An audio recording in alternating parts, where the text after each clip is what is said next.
Hi ಎಲ್ಲರಿಗೂ ನಮಸ್ತೆ, welcome back to my YouTube channel. Friends ಎಲ್ಲ ಹೇಗಿದ್ದೀರಾ? ಐ ಹೋಪ್ ಎಲ್ಲ ಚೆನ್ನಾಗಿದ್ದೀರಾ ಅಂತ ಅಂದ್ಕೊಂಡಿದ್ದೀನಿ. ನಾನು ಕೂಡ ಚೆನ್ನಾಗಿದ್ದೀನಿ. ಸೊ ಫ್ರೆಂಡ್ಸ್, ಎಲ್ಲ ಕಡೆ ಕೂಡ ಒಂದು ವಿಡಿಯೋ ವೈರಲ್ ಆಗ್ತಾ ಇದೆ. ಸೊ ನೀವು ನೋಡ್ತಾ ಇರ್ಬೋದು, ಸೋಷಿಯಲ್ ಮೀಡಿಯಾ ಓಪನ್ ಮಾಡಿದ್ರೆ ಸಾಕು ಒಂದು ಟ್ರೆಂಡಿಂಗ್ ನ್ಯೂಸ್ ಶುರುವಾಗಿದೆ. ಸೊ ಏನಪ್ಪ ಈ ಒಂದು ಟ್ರೆಂಡಿಂಗ್ ನ್ಯೂಸ್ ಅಂದರೆ, ಇದು ಸೌಜನ್ಯ ಕೇಸ್ ವಿಡಿಯೋ. ಸೊ ನಿಮಗೆ ಗೊತ್ತಿರಬಹುದು, ಸಮೀರ್ ಅವರು, ದೂತ್ ಸಮೀರ್ ಅಂತ ಒಂದು ಯೂಟ್ಯೂಬ್ ಚಾನಲ್ ಅವರು. ಸೊ ಅವರು ಒಂದು ವಿಡಿಯೋವನ್ನು ಹಾಕಿದ್ದಾರೆ, ಅಂದರೆ ಸೌಜನ್ಯ ಕೇಸ್ ಬಗ್ಗೆ. ಸೌಜನ್ಯ ಯಾವ ರೀತಿ ಕೊಲೆ ಆದರು, ಹೇಗೆ ಕೊಲೆ ಆದರು ಅನ್ನೋದ್ರ ಬಗ್ಗೆ ಸಂಪೂರ್ಣವಾಗಿ ಡೀಪ್ ಆಗಿ ಅವರು ಕ್ಲೀನ್ ಆ್ಯಂಡ್ ಕಟ್ ಆಗಿ ವಿಡಿಯೋ ಮಾಡಿ ಹಾಕಿದ್ದಾರೆ. ಸೊ ಆ ಒಂದು ವಿಡಿಯೋ ಇದೀಗ ಎಲ್ಲ ಸೋಷಿಯಲ್ ಮೀಡಿಯಾದಲ್ಲೂ ವೈರಲ್ ಆಗಿದೆ. ಫೇಸ್ಬುಕ್ ಆಗಿರ್ಬೋದು, ಯೂಟ್ಯೂಬ್ ಆಗಿರಬಹುದು, ಇನ್ಸ್ಟಾಗ್ರಾಮ್ ಆಗಿರಬಹುದು, ಏನು ಓಪನ್ ಮಾಡಿದ್ರು ಸಹಿತ ಅವರದ್ದೇ ನ್ಯೂಸ್, ಎಲ್ಲಿ ನೋಡಿದ್ರು ಅವರದ್ದೇ ನ್ಯೂಸ್. ಸೊ ಈಗ ಅವ್ರಿಗೆ ಒಂದು ಆಘಾತ ಎದುರಾಗಿದೆ ಅಂತ ಹೇಳಿದ್ರೆ ತಪ್ಪಾಗಲಾರ್ದು. ನಿಜಕ್ಕೂ ಈ ಸಮೀರ್ ಅವರಿಗೆ ಈಗ ಏನಾಗ್ತಿದೆ, ಅವರ ಏನು ನಡೀತಾ ಇದೆ ಅನ್ನೋದ್ರ ಬಗ್ಗೆ ಸಂಪೂರ್ಣವಾಗಿ ವಿವರಿಸ್ತೀನಿ. ವಿಡಿಯೋ ನೋಡೋಕ್ಕಿಂತ ಮುಂಚೆ ಯಾರಿನ ಚಾನಲ್ ಸಬ್ಸ್ಕ್ರೈಬ್ ಮಾಡ್ಕೊಂಡಿಲ್ಲ, ದಯವಿಟ್ಟು ಚಾನಲನ್ನು ಸಬ್ಸ್ಕ್ರೈಬ್ ಮಾಡ್ಕೊಳ್ಳಿ. ವಿಡಿಯೋ ಇಷ್ಟ ಆದರೆ ಲೈಕ್ ಮಾಡಿ, ಹಾಗೆ ಎಲ್ರಿಗೂ ಕೂಡ ಶೇರ್ ಮಾಡಿ. ಸೊ ನಿಮಗೆಲ್ಲರಿಗೂ ಗೊತ್ತಿರಬಹುದು, ಸೌಜನ್ಯ ಕೇಸ್ ನಡೆದಿರುವಂಥದ್ದು 2012 ಅಕ್ಟೋಬರ್ ತಿಂಗಳಲ್ಲಿ. ಸೊ ಇಷ್ಟು ವರ್ಷ ಆದರೂ ಕೂಡ ಅದಕ್ಕೆ ಯಾವುದೇ ಒಂದು ರೀತಿಯಾಗಿ ನ್ಯಾಯ ಸಿಕ್ಕಿಲ್ಲ.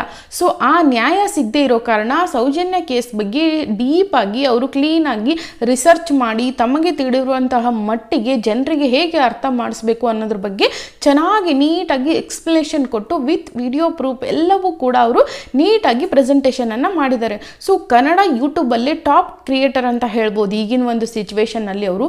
ಸೊ ಸದ್ಯಕ್ಕೆ ಅವರ ವಿಡಿಯೋ 5 ದಿನದಲ್ಲಿ 1 ಕೋಟಿ ವ್ಯೂಸ್ ಆಗಿದೆ. ಸೊ 1 ಕೋಟಿ ಜನ ಅಂದರೆ 1 crore ಜನ ಅವರ ವಿಡಿಯೋವನ್ನು ನೋಡಿ ಮೆಚ್ಚುಗೆಯನ್ನು ವ್ಯಕ್ತಪಡಿಸಿದ್ದಾರೆ. ಅಷ್ಟೇ ಅಲ್ಲ, ಅವರ ಬಗ್ಗೆ ಒಳ್ಳೆಯ ಕಮೆಂಟ್ಗಳು ಸಹಿತ ಬಂದಿದೆ. ಸೊ ನಿಜಕ್ಕೂ ಸೌಜನ್ಯ ಕೇಸ್ನಲ್ಲಿ ಏನು ನಡೀತು ಅನ್ನೋದ್ರ ಬಗ್ಗೆ ಸಂಪೂರ್ಣವಾಗಿ ವಿವರಿಸಿದ್ದಾರೆ. ಸೊ ಅದನ್ನು ನೋಡಿದ್ರೆ ಒಂದು ಕ್ಷಣ ಎಲ್ಲರ ಕಣ್ಣಲ್ಲೂ ನೀರು ಬರುತ್ತೆ, ಅದರಲ್ಲೂ ಮಹಿಳೆಯರ ಕಣ್ಣಲ್ಲಂತೂ ತುಂಬ ಬೇಗ ನೀರು ಬರುತ್ತೆ. ಯಾಕಂದರೆ ಅಷ್ಟೊಂದು ಒಳ್ಳೆಯ ಕಂಟೆಂಟ್ ಆಗಿರಬಹುದು. ಸೊ ಎಲ್ಲವೂ ಕೂಡ ಆ ಒಂದು ಕೇಸ್ ಬಗ್ಗೆ ವಿವರವಾಗಿ ವಿವರಿಸಿದ್ದಾರೆ ಅವರು. ಸೊ ಈಗ ಅವ್ರಿಗೆ ಒಂದು ಹೆದರಿಕೆಯನ್ನು ಹಾಕ್ತಾ ಇದ್ದಾರಂತೆ. ಸೊ ಯಾಕೆ ಹೆದರಿಕೆ ಆಗ್ತಾ ಇದ್ದಾರೆ, ಏನು ನಡೀತಿದೆ ಅಂತ ನೋಡೋಣ. ಸೊ ನೋಡೋಕ್ಕಿಂತ ಮುಂಚೆ ಸೌಜನ್ಯ ಕೇಸ್ ಬಗ್ಗೆ ಅವರು ಏನು ಹೇಳಿದ್ದಾರೆ ಅನ್ನೋದ್ರ ಬಗ್ಗೆ ಸ್ವಲ್ಪ ನೋಡ್ಕೊಂಡು ಬರೋಣ, ಓಕೆನಾ? ಸೊ ಮೊದಲಿಗೆ ಸೌಜನ್ಯ ಅವರು ಒಂದು ಕಾಲೇಜ್ ಹುಡುಗಿ ಇರ್ತಾರೆ. ಸೊ ಅವರು ಕಾಲೇಜ್ಗೆ ಹೋಗೋದು ಬರೋದು ಹೀಗೆ ಅವರ ದಿನನಿತ್ಯ ನಡೀತಾ ಇರ್ತೈತೆ.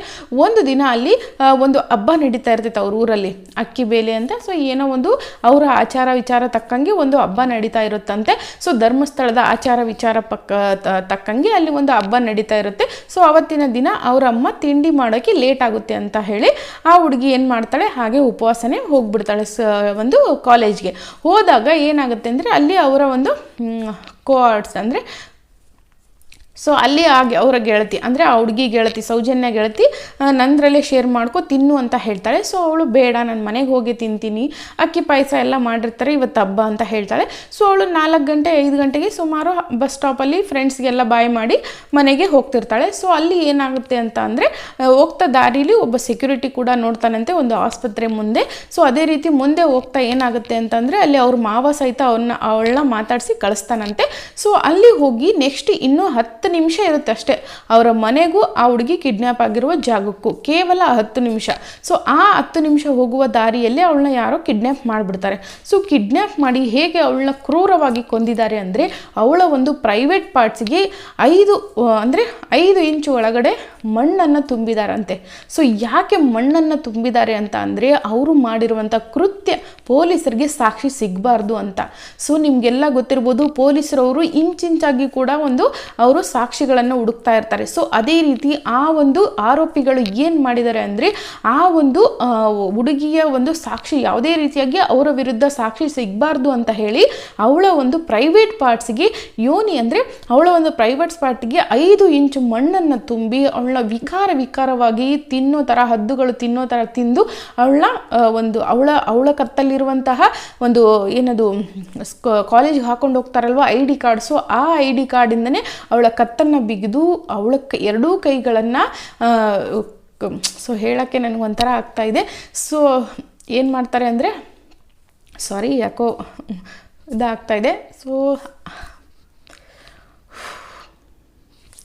ನಿಜಕ್ಕೂ ಹೆಣ್ಮಕ್ಳಿಗಿಂತ ಒಂದು ಪರಿಸ್ಥಿತಿ ಬರುತ್ತಾ ಅಂತ ಯೋಚನೆ ಮಾಡಿದರೆ ಹೆಣ್ಣಾಗಿ ಹುಟ್ಟೋದೇ ತಪ್ಪು ಅಂತ ಅನಿಸ್ಬಿಡುತ್ತೆ. ನಿಜಕ್ಕೂ ಅವಳ ಒಂದು ID ಕಾರ್ಡಿಂದ ಅವಳ ಎರಡೂ ಕೈಗಳನ್ನು ಹಿಂದಕ್ಕೆ ಕಟ್ಟಿ ಮರಕ್ಕೆ ಕಟ್ತಾರಂತೆ. ಸೊ ಮರಕ್ಕೆ ಕಟ್ಟಿ ಅವಳಿಗೆ 4 ರಿಂದ 5 ಜನ ಈ ರೀತಿ ಹಿಂಸೆ ಕೊಟ್ಟಿದ್ದಾರೆ ಅಂತ ಹೇಳ್ತಿದ್ದಾರೆ. ಸೊ ಅದೇ ರೀತಿ ಆ ಹುಡುಗಿ ಎಷ್ಟು ಚಿತ್ರ ಹಿಂಸೆ ಅನುಭವಿಸಿರ್ಬೋದಲ್ಲ, ಅದು ಉಪವಾಸ ಇರೋ ದಿನ. ಸೊ ಅವಳನ್ನ ವಿಚಿತ್ರವಾಗಿ ಕೊಂದಿರೋದನ್ನ ನೋಡಿ, ಆ ಒಂದು ಫೋಟೋ ನೋಡಿ, ಅಥವಾ ಅವಳ ಒಂದು ಡೆಡ್ ಬಾಡಿಯನ್ನು ನೋಡಿ ಅವಳ ತಂದೆ ತಾಯಿ ಯಾವ ರೇಂಜ್ಗೆ ಹತ್ತಿರಬಾರ್ದು ಅಥವಾ ಯಾವ ರೇಂಜ್ಗೆ ಅವರ ಮನಸ್ಸಿಗೆ ನೋವಾಗಿರಬಾರ್ದು. ಬರೀ ನಮಗೆ ಈ ಸ್ಟೋರಿ ಹೇಳಬೇಕು ಕೇಳಬೇಕು ಅಂದ್ರೇ ಇಷ್ಟೊಂದು ಮೈ ಜುಮ್ ಅನ್ನತ್ತೆ. ಸೊ ಅವರು ಅನುಭವಿಸಿರ್ತಾರೆ, ತಂದೆ ಆಗಲಿ ತಾಯಿ ಆಗಲಿ ಮಕ್ಕಳನ್ನು ಎತ್ತಿ ಆಡಿಸಿ ಮುದ್ದಾಡಿರ್ತಾರೆ. ಅಂಥದ್ರಲ್ಲಿ ಈ ಒಂದು ವಿಚಿತ್ರ ಘಟನೆ ನಡೆದಾಗ ಅವಳ ಮಗಳು ಎಷ್ಟು ನೋವು ಅನುಭವಿಸಿರಬೇಡ ಅಂತ ಹೇಳಿ ಆ ತಂದೆ ತಾಯಿ ಕುಟುಂಬಕ್ಕೆ ಎಷ್ಟು ನೋವಾಗಿರುತ್ತೆ ಅಂದರೆ, ಸೊ ನಿಜಕ್ಕೂ ಎಷ್ಟೊಂದು ಕ್ರೂರ ಜನ ಇರ್ತಾರ ಅಂತ ನಂಬಕನೇ ಅಸಾಧ್ಯ ಅಂತ ಹೇಳ್ಬೋದು. ಸೊ ಅಷ್ಟೊಂದು ಕ್ರೂರವಾಗಿ ಅವಳನ್ನ ಕೊಂದಿರ್ತಾರೆ. ಸೊ ಅವರು ಸಮೀರ್ ಅವರು ಹೇಳಿರೋ ಪ್ರಕಾರ ಅಲ್ಲಿ ಧರ್ಮಾಧಿಕಾರಿ ಆಗಿರಬಹುದು, ಸೊ ಧರ್ಮಸ್ಥಳದಲ್ಲಿ ಇರುವಂತಹ ಒಂದು ಕ್ರೂರ ಜನಗಳೇ ಈ ರೀತಿ ಮಾಡಿದ್ದಾರೆ ಅಂತ ಅವರು ಹೇಳ್ತಾ ಇದ್ದಾರೆ. ಸೊ ಈಗ ಇದೆಲ್ಲ ಅವರು ಬಿಚ್ಚಿಟ್ಟಿರೋದು ನೋಡಿ ಅವರು ಕೊಟ್ಟಿರುವ ಕಂಟೆಂಟ್ ಆಗಿರ್ಬೋದು ಒಳ್ಳೆಯ ರೀತಿಯಾಗಿ ಅವರು ತೋರಿಸಿದ್ದಾರೆ. ಸೊ ನ್ಯಾಯ ಮತ್ತೆ ಸಿಗಬೇಕು ಆ ಹುಡುಗಿಗೆ, ಇನ್ನೂ ಕೂಡ ನ್ಯಾಯ ಸಿಕ್ಕಿಲ್ಲ ಅಲ್ವಾ. ಸೊ ಅದರಿಂದ ಅವ್ರು ಏನು ಹೇಳ್ತಿದ್ದಾರೆ ಸಮೀರ್ ಅವರು ಅಂದರೆ, ಆ ಹುಡುಗಿಗೆ ನ್ಯಾಯ ಸಿಗಬೇಕು, ಮತ್ತೆ ಈ ತನಿಖೆ ಆರಂಭ ಆಗಬೇಕು. ಸೊ ಏನಾದರೂ ನಿಮ್ಮ ಕೈಲಾದಷ್ಟು ಎಲ್ಲರಿಗೂ ಕೂಡ ಶೇರ್ ಮಾಡಿ ಅಂತ ಅವರು ಹೇಳಿದ್ದಾರೆ.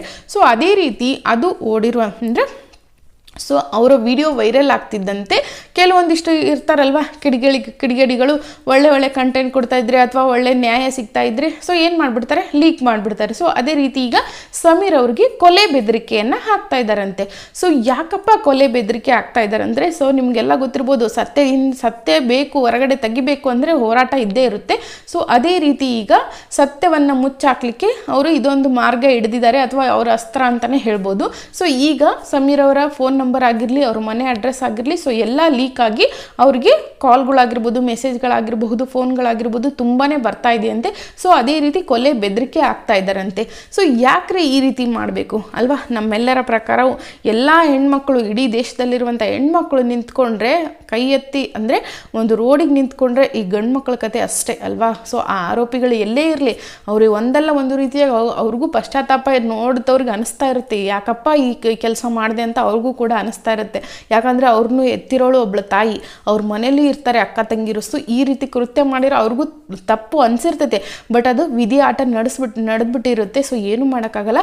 ಆದರೆ ಅವ್ರಿಗೆ ಮಾತ್ರ ಶಿಕ್ಷೆ ಆಗಲೇಬೇಕು ಅನ್ನೋದು ಜನರ ಅಭಿಪ್ರಾಯ, ನಮ್ಮ ಅಭಿಪ್ರಾಯ. ಯಾಕಂದರೆ ಆ ಒಂದು ಹುಡುಗಿಗೆ ಆತ್ಮಕ್ಕೆ ಶಾಂತಿ ಸಿಗಬೇಕು ಅಂದರೆ, ಅವ್ರಿಗೆ ಒಂದು ಮುಕ್ತಿ ಸಿಗಬೇಕು ಅಂತ ಅಂದರೆ ಅವ್ರಿಗೆ ಆರೋಪಿಗಳಿಗೆ ಶಿಕ್ಷೆ ಆಗಲೇಬೇಕು.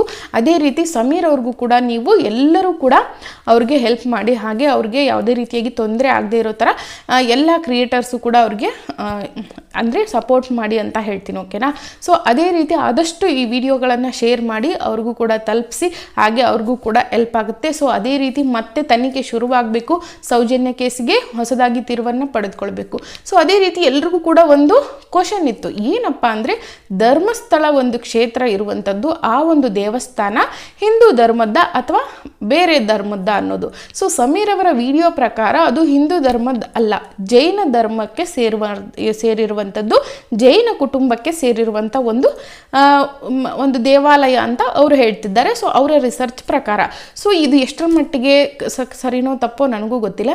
ಸೊ ಅದೇ ರೀತಿ ಅವರು ಒಂದು ವರ್ಡನ್ನು ಬಳಸಿದ್ದಾರೆ, ಸೊ ಗೌಡ್ರ ಮನೆತನ ಅಂತ. ಸೊ ಈಗೇನು ಮಾಡ್ತಾ ಇದ್ದಾರೆ ಅಂದರೆ ಎಲ್ಲ ಗೌಡ್ರು ಸಹಿತ ಒಂದಾಗಿ ಅವ್ರನ್ನ ಬೈತಾ ಇರುವಂಥದ್ದು. ಸೊ ಈ ರೀತಿ ಮಾಡಬೇಡಿ. ಸೊ ಅವರು ಇಲ್ಲಿ ಯಾವುದೇ ಜಾತಿ ಧರ್ಮವನ್ನು ಎತ್ತಿ ಹಿಡಿಯೋಕ್ಕಾಗಲಿ ಅಥವಾ ಕೆಳಗಡೆ ಇಳಿಸ್ಬೇಕು ಜಾತಿ ಧರ್ಮನ ಅನ್ನೋ ಕಾರಣಕ್ಕೆ ಅವರು ವಿಡಿಯೋ ಮಾಡಿಲ್ಲ. ಅವರೇನು ಮಾಡಿದ್ದಾರೆ ಅಂದರೆ, ಒಂದು ಹೆಣ್ಣು ಮಗುಗೆ, ಒಂದು ಅಬಲೆಗೆ, ಒಂದು ಹುಡುಗಿಗೆ ನ್ಯಾಯ ಸಿಗಲಿ, ಇನ್ನು ಮುಂದೆ ಇಂಥ ಒಂದು ಘಟನೆಗಳು ನಡೀಬಾರ್ದು, ಈಗ ಇಂತಹ ಕೃತ್ಯಗಳು ನಡೀಬಾರ್ದು ಅನ್ನೋ ದೃಷ್ಟಿಯಲ್ಲಿ ಅವರು ವಿಡಿಯೋ ಮಾಡಿದ್ದಾರೆ, ಓಕೆನಾ. ಸೊ ಯಾರಿಗೆಲ್ಲ ಇದು ಸರಿ ಅನಿಸುತ್ತೆ ಅಂತ ತಪ್ಪದೇ ಕಾಮೆಂಟ್ ಮಾಡಿ, ಹಾಗೆ ಸಮೀರ್ ಅವರಿಗೆ ಸಪೋರ್ಟ್ ಮಾಡಿ, ಹಾಗೆ ನಿಮ್ಮ ಕೈಲಾದಷ್ಟು ಶೇರ್ ಮಾಡಿ, ಓಕೆನಾ. ಸೊ ನೀವು ಶೇರ್ ಮಾಡೋದ್ರಿಂದ ಬೇರೆಯವ್ರಿಗೆ ಗೊತ್ತಾಗುತ್ತೆ, ಸೊ ಅವ್ರಿಗೂ ಕೂಡ ತಿಳುವಳಿಕೆ ಬರುತ್ತೆ, ಆವಾಗ ಯಾರಿಗೂ ಕೂಡ ತೊಂದರೆಯನ್ನು ಕೊಡೋಕ್ಕೆ ಆಗಲ್ಲ, ಓಕೆನಾ. ಸೊ ಈಗ ಸಮೀರ್ ಅವ್ರಿಗೆ ಬೆಂಬಲವಾಗಿ ಹಲವಾರು ಕ್ರಿಯೇಟರ್ಸು ಈಗಾಗಲೇ ವಿಡಿಯೋಗಳನ್ನು ಮಾಡಿ ಹಾಕ್ತಾ ಇದ್ದಾರೆ. ಸೊ ನೀವು ಸೋಷಿಯಲ್ ಮೀಡಿಯಾ ಓಪನ್ ಮಾಡಿದ್ರೆ ಸಾಕು ನಿಮ್ಗೆ ಗೊತ್ತಾಗುತ್ತೆ. ಸೊ ಎಲ್ಲ ಕಡೆ ಕೂಡ ಸಮೀರ್ ಅವರದ್ದೇ ಅವ ಅಂತ ಹೇಳ್ಬೋದು. ಸೊ ಕನ್ನಡ ಕ್ರಿಯೇಟರಲ್ಲಿ ಇದು ಟಾಪ್ 1 ಕಂಟೆಂಟಲ್ಲಿ ಮೊದಲನೇದಾಗಿದೆ ಅಂದರೆ ತಪ್ಪಾಗಲಾರ್ದು. ಅಷ್ಟು ಹೆಮ್ಮೆ ಇದೆ ಹೇಳಲಿಕ್ಕೆ. ಅಷ್ಟು ಚೆನ್ನಾಗಿ ಎಕ್ಸ್ಪ್ಲನೇಷನ್ ಕೊಟ್ಟಿದ್ದಾರೆ, ಅಷ್ಟು ಚೆನ್ನಾಗಿ ವಿಡಿಯೋ ಮಾಡಿದ್ದಾರೆ. ಜನರಿಗೆ ಯಾವ ರೀತಿ ತಲುಪಿಸ್ಬೇಕು ಅನ್ನೋದ್ರ ಬಗ್ಗೆ ತುಂಬ ಚೆನ್ನಾಗಿ ಸ್ಟಡಿ ಮಾಡಿ ಸತತಗಳ ಅಂದರೆ 3-4 ದಿನಗಳ ಕಾಲ ರಾತ್ರಿ ಹಗಲು ಕಷ್ಟಪಟ್ಟು ವಿಡಿಯೋ ಮಾಡಿದ್ದಾರೆ. ಸೊ ಅದನ್ನು ಏನು ಮಾಡಿದ್ರು ಅಂದರೆ ಯೂಟ್ಯೂಬರು ಡಿಲೀಟ್ ಮಾಡಿಸ್ಬಿಟ್ರು. ಇನ್ನು ಅದನ್ನು ಏನು ಮಾಡಿದ್ರು ಅವರು ಮತ್ತೆ ಅಪೀಲ್ ಹಾಕಿ ರೀಸ್ಟೋರ್ ಮಾಡಿಸಿ ಮತ್ತೆ ಜನರಿಗೆ ಗೊತ್ತಾಗಲಿ ನಂದೇನು ತಪ್ಪಿಲ್ಲ ಅದರಲ್ಲಿ, ನಾನು ತೋರಿಸಿರುವಂಥದ್ದು ಅಂತ ಹೇಳಿ ಎಲ್ಲ ಸಾಕ್ಷಿಗಳನ್ನು ಕೊಟ್ಟು ಅವರು ಮತ್ತೆ ರಿಟರ್ನ್ ಅದನ್ನು ವಿಡಿಯೋವನ್ನು ತಮ್ಮ ಯೂಟ್ಯೂಬ್ ಚಾನಲಲ್ಲಿ ಅಪ್ಲೋಡ್ ಮಾಡಿದ್ದಾರೆ. ಸೊ ನೀವು ಹೋಗಿ ನೋಡಬಹುದು. ಸಮೀರ್ ಅಂದರೆ ದೂತ್ ಸಮೀರ್ ಯೂಟ್ಯೂಬ್ ಚಾನಲ್ ಅಂತ. ಸೊ ಯಾರಿಗಾದರೂ ನೋಡಬೇಕು ಅನಿಸಿದ್ರೆ ಹೋಗಿ ನೋಡಬಹುದು. ಈಗಾಗಲೇ ನೋಡಿದ್ದೀರಾ ಅಂತ ಅಂದ್ಕೊಂಡಿದ್ದೀನಿ. ಸೊ ನೋಡಿದವರು ನಿಮ್ಗೇನು ಅನ್ನಿಸ್ತು ಅಂತ ತಪ್ಪದೆ ಕಾಮೆಂಟ್ ಮಾಡಿ. ಹಾಗೆ ಈ ಒಂದು ವಿಡಿಯೋ ಇಷ್ಟ ಆದರೆ ಲೈಕ್ ಮಾಡಿ, ಶೇರ್ ಮಾಡಿ. ಹಾಗೆ ಸತ್ಯಕ್ಕೆ ಜಯ ಸಿಗಲಿ ಅಂತ ನೀವು ಕೂಡ ಬಯಸೋದಾದರೆ ಜೈ ಹಿಂದ್ ಅಂತ ಕಾಮೆಂಟ್ ಮಾಡಿ. ಸೊ ಸಿಗ್ತೀನಿ ಮತ್ತೊಂದು ವಿಡಿಯೋದೊಂದಿಗೆ. ಅಲ್ಲಿಯವರೆಗೂ ಎಲ್ಲರಿಗೂ ನಮಸ್ತೆ.